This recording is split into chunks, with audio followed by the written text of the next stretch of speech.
Hello, this video shows how to use the Alpha Vantage API with Python. First, let's write some code and then we'll test it.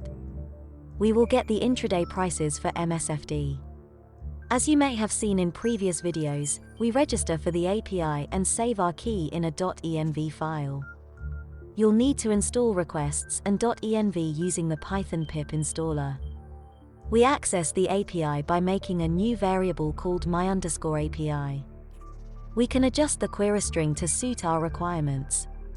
Also, instead of using RapidAPI, you could register directly with Vantage. Their quota is 5 API requests per minute and 500 requests per day. Using RapidAPI paid version will offer you more requests. Please comment, thumbs up, and subscribe.